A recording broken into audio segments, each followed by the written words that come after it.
नमस्कार मेरे प्यारे बच्चों, आपका स्वागत है हिंदी की कक्षा में।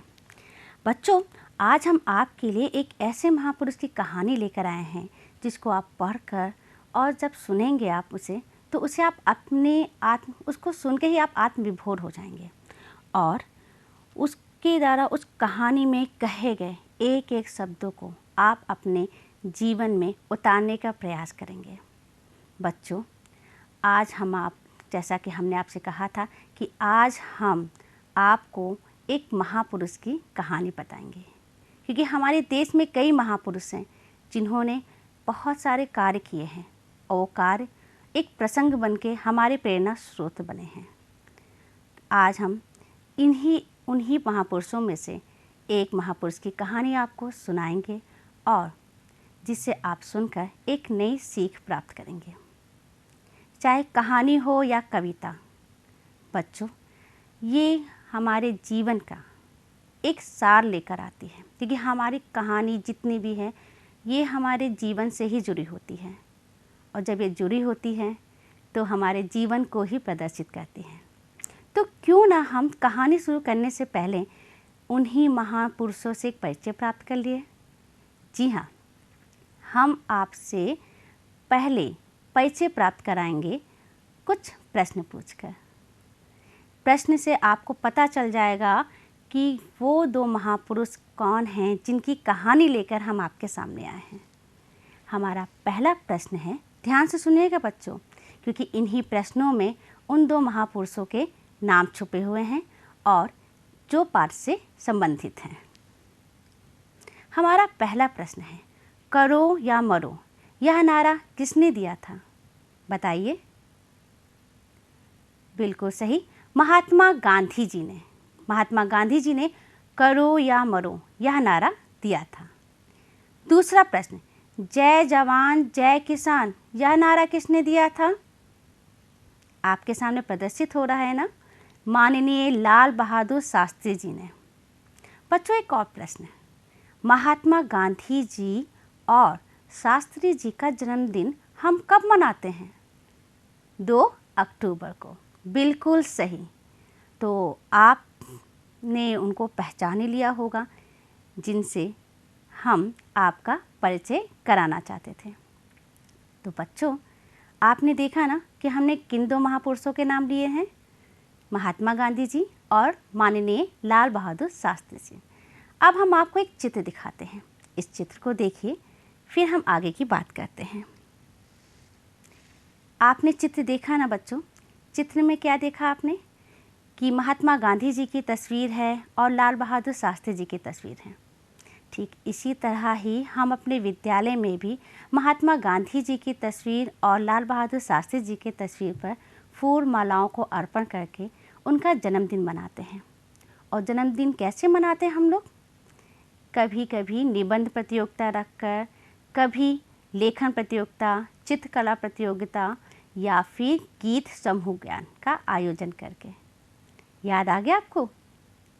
जैसा कि बच्चों आपने चित्र में देखा कि 2 अक्टूबर को महात्मा गांधी जी, श्री मोहनदास करमचंद गांधी जी और हमारे देश के पूर्व प्रधानमंत्री श्री लाल बहादुर शास्त्री जी का जन्मदिन मनाया जाता है। आपको पता है बच्चों, हमारे बापूजी और शास्त्री जी ने देश के लिए बहुत कार्य किए हैं और उनके द्वारा किए गए कार्य व कर्म हमें एक नई सीख देते हैं। हमारे देश में जितने भी महापुरुष हैं उनके कार्यों को हम एक प्रेरणा स्रोत मानते हैं, क्योंकि इनके जीवन का एक एक प्रसंग हमें आगे जीने की राह सिखाता है। तो बच्चों, आज हम आपके लिए एक ऐसा ही प्रसंग लेकर आए हैं जो है हमारे बापू महात्मा गांधी जी से संबंधित है। तो आज हम आपको पाठ 13 सीख का वाचन कराएंगे और कहानी भी सुनाएंगे। चलिए सब मिलकर कहानी सुनते हैं और कहानी की क्या सीख है उसको समझते हैं।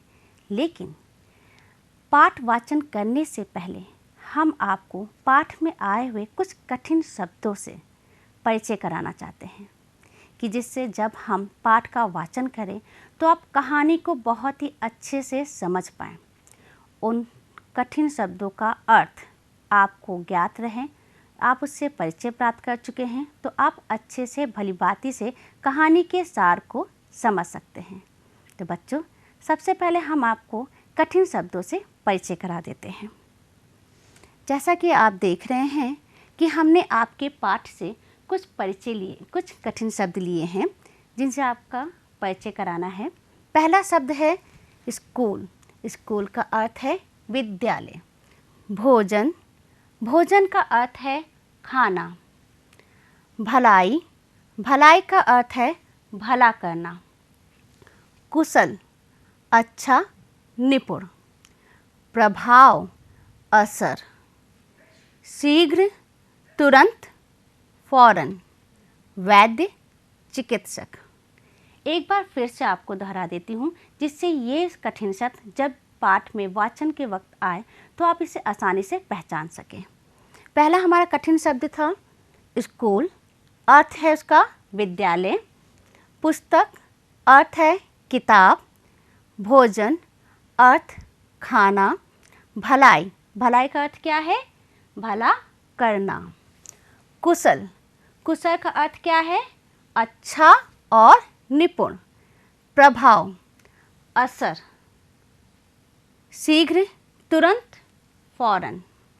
वैद्य, चिकित्सक। तो बच्चों, हम आशा करते हैं आपने इन कठिन शब्दों को पहचान लिया होगा।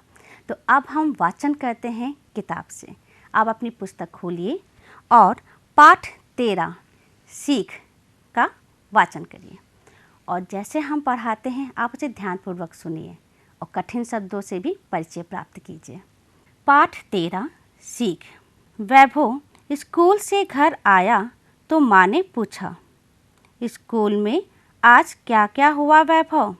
वैभव बोला, माँ आज 2 अक्टूबर है ना, हमारे स्कूल में गांधी जी और शास्त्री जी का जन्मदिन मनाया गया। सबने उनके चित्र पर फूल चढ़ाए। दीदी जी ने कंप्यूटर पर बहुत अच्छी फिल्म भी दिखाई। तुम्हें उसकी कहानी सुनाऊं माँ? सुनाओ बेटा, माँ ने कहा। वैभव कहानी सुनाने लगा। एक बार कस्तूरबा बहुत बीमार हो गई। दवा से आराम नहीं हो पा रहा था। गांधी जी ने किसी पुस्तक में पढ़ा था कि बीमारी में कुछ समय तक नमक ना खाने से लाभ होता है। गांधी जी ने कस्तूरबा से कहा, तुम कुछ दिन भोजन में नमक लेना बंद कर दो। कस्तूरबा जी ने गांधी जी से कहा, यह तो बड़ा कठिन है। नमक छोड़ने को तो कोई आपसे कहे तो आप भी ना छोड़ पाएंगे। गांधी जी ने सोचा, पर उपदेश कुशल बहु तेरे। हम जो बात दूसरों से करने को कहें, पहले उसे स्वयं करना चाहिए, तभी उसका प्रभाव होता है। गांधी जी ने कहा, मुझे बीमारी हो और वैद्य किसी चीज़ को छोड़ने को कहे तो अवश्य ही छोड़ दूंगा, क्योंकि उसी में भलाई है। मैंने तुमसे नमक छोड़ने को कहा है। पहले मैं ही कुछ समय के लिए नमक छोड़कर देखता हूँ। बापूजी की बात कस्तूरबा पर बड़ा प्रभाव पड़ा। उन्होंने भोजन में नमक लेना बंद कर दिया। शीघ्र ही वह स्वस्थ हो गई। वैभव से कहानी सुनकर माँ ने कहा, हाँ बेटा, ऐसे ही थे महात्मा गांधी और लाल बहादुर शास्त्री। वे जो कहते थे पहले स्वयं करते थे, तभी तो पूरा देश आज उन्हें याद करता है। तो बच्चों, आपने कहानी पूरी तरह सुनी। कहानी का सारांश ये है कि जिस तरह हम लोग अपने विद्यालय में 2 अक्टूबर गांधी जयंती और लाल बहादुर शास्त्री जयंती मनाते हैं, उसी तरह वैभव ने भी अपने विद्यालय में 2 अक्टूबर की जयंती मनाई और वहाँ पे उनकी दीदी ने उन्हें कंप्यूटर पे एक फिल्म को हिंदी में कहते हैं चलचित्र फिल्म दिखाई। और वो फिल्म किसकी थी? महात्मा गांधी जी की। जब बच्चे कोई फिल्म देखते हैं तो वो उनके दिमाग में छप जाता है। वैभव जैसे ही घर लौटा उससे माँ ने पूछा कि बेटा आज स्कूल में क्या क्या हुआ। तो वैभव ने स्कूल की सारी क्रियाकलाप माँ को बताया और कहा कि माँ, जो आज दीदी ने हमें कहानी सुनाई है या दिखाई है, क्या मैं उसको आपको सुनाऊं? तो माँ ने कहा हाँ बेटा सुनाइए। तो वैभव ने कहानी सुनाना शुरू किया। वैभव ने बताया कि एक बार कस्तूरबा महात्मा गांधी जी की पत्नी, वो बहुत बीमार हो गई थी। दवाई लेने पर भी उन्हें कोई आराम नहीं मिल रहा था। तो कहीं किसी पुस्तक में गांधी जी ने पढ़ा था कि अगर बीमारी में कुछ समय के लिए अगर हम नमक खाना बंद कर दें तो बीमारी जल्दी ठीक हो जाती है और दवाई असर भी करता है। तो यही सोचकर गांधी जी ने अपनी पत्नी कस्तूरबा जी से कहा कि तुम कुछ दिनों के लिए भोजन में नमक लेना बंद कर दो। लेकिन किसी को कोई बात कहते हैं तो तुरंत नहीं मानता है ना। तो वैसे ही कस्तूरबा जी ने भी गांधी जी से कहा, यह तो बहुत कठिन है, कोई आपसे नमक छोड़ने को कहे तो क्या आप नमक छोड़ पाएंगे? यह सोचकर गांधी जी को लगा कि बात तो बिल्कुल सही है कि पर उपदेश कुशल बहु देरे। दूसरों को कुछ कहने से पहले वह कार्य स्वयं करना चाहिए, तभी उसका प्रभाव बहुत जल्द पड़ेगा। फिर यही सोचकर उन्होंने कस्तूरबा जी से कहा, ऐसा है अगर मैं बीमार होता और वैद्य का अर्थ क्या बताया था? चिकित्सक। अगर चिकित्सक हमसे कहते कि आप ही नमक छोड़ दीजिए या कोई भी वस्तु छोड़ने को कहते तो हम तुरंत उसे छोड़ देते क्योंकि मुझे स्वस्थ होना है।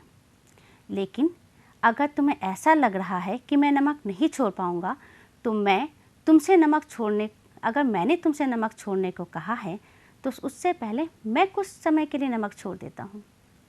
यह सुनकर कस्तूरबा जी बड़ी अचंभित हुई। उनको लगा कि बीमार मैं हूँ और नमक गांधी जी छोड़ रहे हैं। तो ये बात उनको बहुत प्रभावित किया। इन बातों ने उन्होंने भी भोजन में नमक लेना बंद कर दिया। इसका ये असर हुआ कि वह शीघ्र ही स्वस्थ हो गई। जब ये कहानी ख़त्म हुई तो वैभव की माताजी ने कहा कि यह बात सच है कि हमारे भारत के जितने भी महापुरुष हैं, वो महात्मा गांधी जी हों या लाल बहादुर शास्त्री जी, वो ऐसे महापुरुष हैं, वह कार्य जो कहते हैं पहले वह स्वयं करते हैं और यही सच्चाई है। तभी आज दुनिया में इनको अभी तक याद किया जाता है। बच्चों, ये है कहानी का सारांश। तो आपने सीख क्या प्राप्त की कि दूसरों से कोई कार्य करवाने से पहले स्वयं वो कार्य करना चाहिए। जैसे हम आपको पढ़ाते हैं उससे पहले हम स्वयं पढ़ते हैं, तभी तो हम आपको पढ़ा पाएंगे, हम एक एक बातें आपके सामने रख पाएंगे, है ना बच्चों। अब हम आगे बढ़ते हैं। जैसे कि हमने आपको पहले कठिन शब्दों से परिचय करा दिया था, तो अब हम आपको उन्हीं कठिन शब्दों का वाक्य प्रयोग बना के दिखाते हैं, क्योंकि एक शब्द किस तरह से एक सार्थक वाक्य बनता है ये आप पहचान लीजिए। जैसे कि आपने देखा था पहले कि हमारे कठिन शब्द कौन कौन से थे? स्कूल, पुस्तक, भोजन, कुशल, प्रभाव, वैद्य, शीघ्र, भलाई। अब इन्हीं कठिन शब्दों के हम आपको वाक्य प्रयोग बताते हैं। हो सके तो बच्चों आप अपनी कॉपी और पेंसिल तैयार रखिए और इसे लिखने का भी प्रयास कीजिए। देखिए बहुत अच्छे हैं। अगर हम ज़्यादा से ज़्यादा शब्दों को लिखते हैं तो उससे हमारे शब्द भंडार में वृद्धि होती है। समझ में आ गया? चलिए बच्चों, पहले हम शब्द का वाक्य प्रयोग आपको बताते हैं। स्कूल, मुझे स्कूल जाना अच्छा लगता है। अच्छा लगता है ना स्कूल जाना आपको भी? दूसरा शब्द है पुस्तक। कलरव मेरी हिंदी की पुस्तक का नाम है कि नहीं है? है ना? बिल्कुल सही। भोजन, हमें संतुलित भोजन करना चाहिए।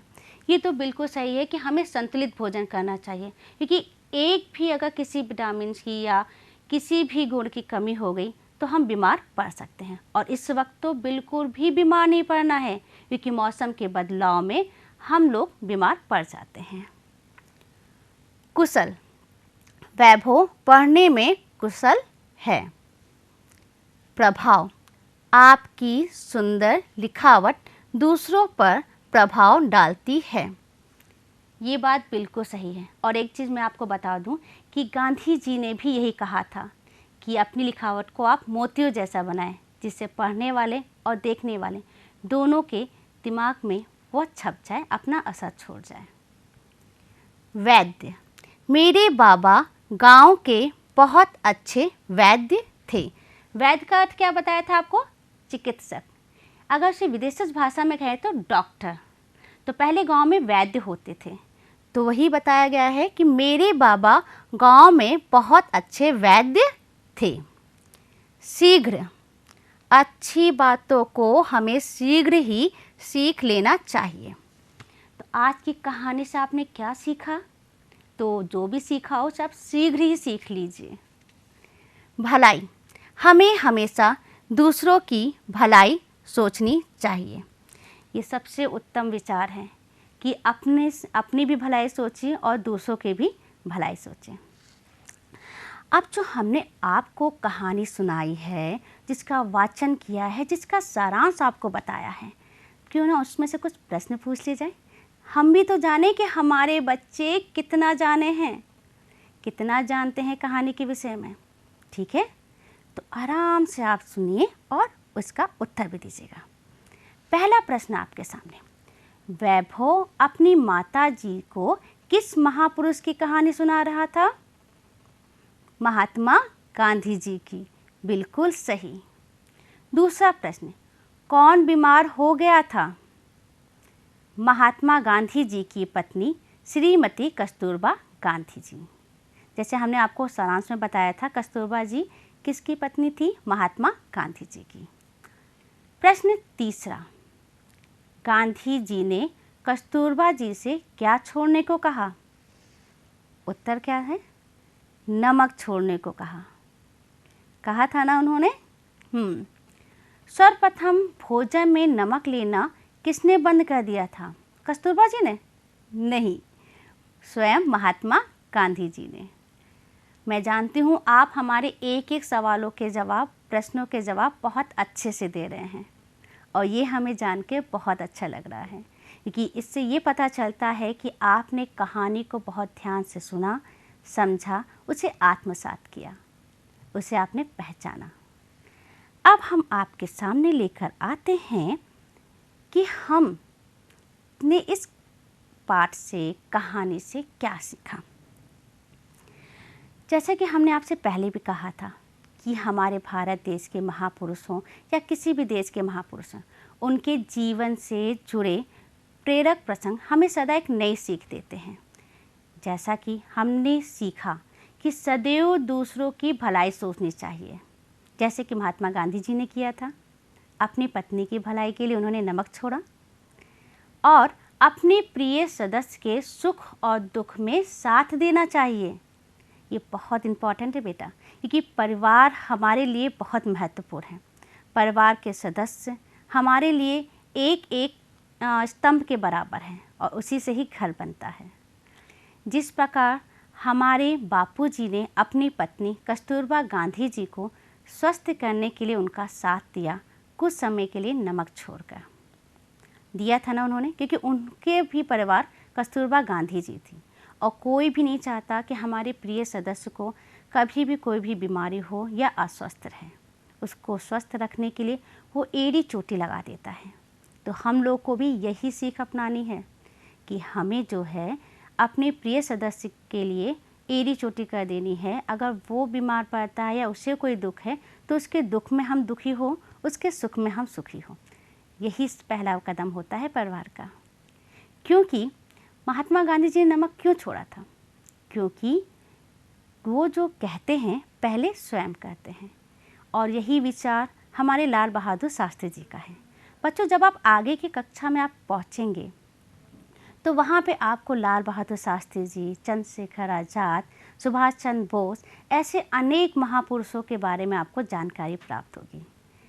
और तब आप जानेंगे हमारे महापुरुषों ने अपने जीवन में कितने कर्म किए, कितने नए नए कार्य किए हैं, वो भी हमारे जीवन को एक प्रेरणादायी बनाने के लिए। अब बच्चों हमारा आता है भाषा कौशल। आज हम भाषा कौशल में आपको संज्ञा की परिभाषा से परिचय कराएंगे। संज्ञा की परिभाषा क्या है? किसी व्यक्ति, वस्तु, जानवर या स्थान के नाम को संज्ञा कहते हैं। आप लोगों को पता होगा, क्योंकि किसी व्यक्ति, वस्तु या जानवर या स्थान के नाम को संज्ञा कहते हैं। एक बार पुनः स्मरण कर लीजिए। व्यक्ति जैसे राधा, मोहन, अब्दुल आदि। प्राणी या जानवर, कबूतर, गाय, बकरी आदि। वस्तु जिसे हम निर्जीव कहते हैं, जिसमें जान नहीं होता है। कलम, लड्डू, गिलास आदि। क्या कलम में कोई जान होती है? नहीं। लड्डू में बिल्कुल नहीं, वो अपने आप चल सकता है? नहीं चल सकता है। तो निर्जीव ही वस्तु होते हैं कमल, लड्डू, गिलास आदि।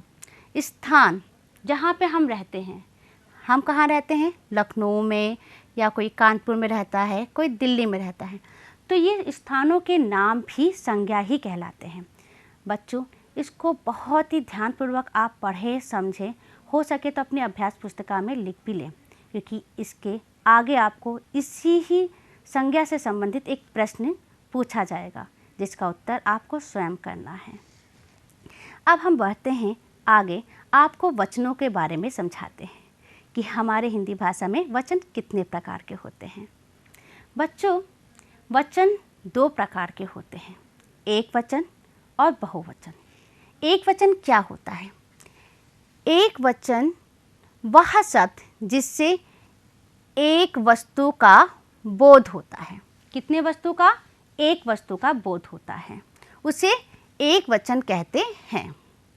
और बहुवचन वह शब्द जिससे एक से अधिक अनेक, एक वचन में एक और एक से अधिक अनेक वस्तुओं का बोध होता है, उसे बहुवचन कहते हैं। जैसे हमारे हाथ में ही है, ये क्या है? उंगली। एक है तो उंगली, पांचों अगर आ गई तो उंगलियां, है कि नहीं? यही बहुवचन है। एक उंगली, पांच है तो उंगलियां। अब इसी का उदाहरण आप देख लीजिए। एक वचन बहुवचन आपके सामने है, और मैं बार बार आपसे कह रही हूँ कि इसे आप उतारने का प्रयास जरूर कीजिए, बहुत ही लाभदायी है आपके लिए। एक वचन है कहानी, बहुवचन कहानियाँ। पुस्तक, पुस्तकें। एक पुस्तक है, पुस्तकें बहुत सारी पुस्तकें। घड़ी, घड़ियाँ। गेंद, और यहाँ पे आएगा गेंदे।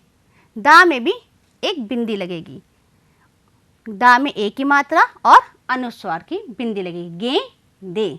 माफ़ कीजिएगा बच्चों, ये मैं भूल गई थी लगाने के लिए, इसके लिए मुझे क्षमा कर दीजिएगा आप। बीमारी, बीमारियाँ।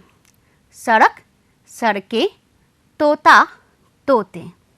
अब आपको समझ में आ ही गया होगा एक वचन और बहुवचन क्या है। अब बच्चों अब आपके लिए आता है अभ्यास कार्य। आप अभ्यास कार्य में देखिए पेज नंबर 51 पर प्रश्न संख्या 1 उत्तर 2। प्रश्न आपकी किताब में है, उत्तर आप लिख लीजिए। मैं आपको बताती चली हूँ, आप उसको लिखते चलिए। प्रश्न का 2 अक्टूबर को किन किन महापुरुषों का जन्मदिन मनाया जाता है? उत्तर लिखिए। 2 अक्टूबर को महात्मा गांधी जी और लाल बहादुर शास्त्री जी का जन्मदिन मनाया जाता है। बच्चों हमने आपसे कई बार कहा है कि प्रश्न जब हम कोई पूछते हैं तो उसी प्रश्न को आधार लेकर उसी प्रश्न के साथ ही हम उत्तर का भी जवाब देते हैं। आपने तुरंत कह दिया महात्मा गांधी जी, लाल बहादुर शास्त्री, ये गलत है बच्चों। प्रश्न अगर आपसे पूछा जा रहा है तो उस प्रश्न का उत्तर भी आप प्रश्न को साथ में लेके ही लिखिए। जैसे प्रश्न था कि 2 अक्टूबर को किन किन महापुरुषों का जन्मदिन मनाया जाता है। हमने प्रश्न को आधार बनाया, 2 अक्टूबर को महात्मा गांधी और लाल बहादुर शास्त्री जी, किन किन की जगह में हमने नाम दिया महात्मा गांधी जी और लाल बहादुर शास्त्री जी का जन्मदिन मनाया जाता है। अब समझ में आ गया। प्रश्न संख्या ख, उसे आप देखिए, गांधी जी ने कस्तूरबा से नमक छोड़ने के लिए क्यों कहा। प्रश्न आपकी किताब में है, आप बस उत्तर लिखते चलिए।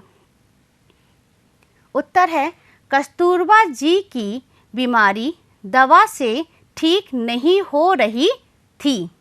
अल्प विराम, उन्हें स्वस्थ करने के लिए गांधी जी ने उनसे नमक छोड़ने को कहा था।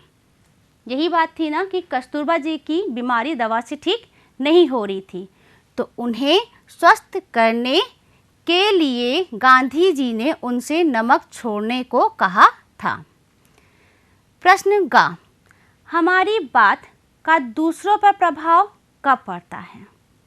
उत्तर लिखिए, हमारी बात का दूसरों पर प्रभाव तभी पड़ता है जब हम स्वयं भी उसी बात पर अमल करते हैं। ये बात सही है ना बच्चों, कि जब हम वही कार्य खुद करेंगे तभी हम दूसरों को बता पाएंगे, क्योंकि अपने अनुभव से ही हम दूसरों को बता पाते हैं कि क्या सही है क्या गलत है। आगे अभ्यासकार में पढ़िए। आपके अब यहाँ पे अभ्यासकार पेज नंबर 51 वही है और प्रश्न संख्या 3 लिया हमने, प्रश्न संख्या 2 और प्रश्न संख्या 5 और 4 आपके लिए गृह कार्य हैं।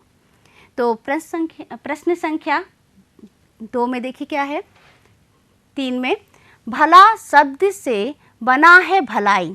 ध्यान दीजिएगा, प्रश्न है भला शब्द से बना है भलाई, इसी प्रकार इन शब्दों से नए शब्द बनाओ। आपकी बुक किताब में देखिए है अच्छा, बुरा, मीठा, सच्चा। बस इसमें हमें क्या जोड़ना है, ई लगा देंगे तो हमारा ये जो है शब्द अच्छा से क्या बन जाएगा, अच्छाई, बुरा से बुराई, मीठा से मिठाई, सच्चा से सच्चाई।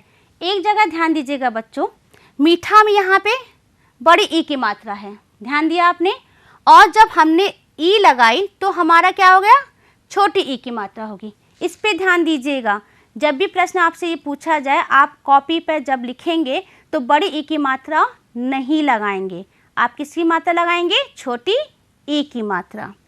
तो मीठा का क्या हुआ, मिठाई, सच्चा का सच्चाई, सब में हमने ई जोड़ दिया है, तो यह शब्द हमारा पूरा हो गया है। जो प्रश्न पूछा गया था वो पूरा हो गया है। आज का संदेश, जैसा महात्मा गांधी जी ने कहा है था कि पर उपदेश कुशल बहु तेरे।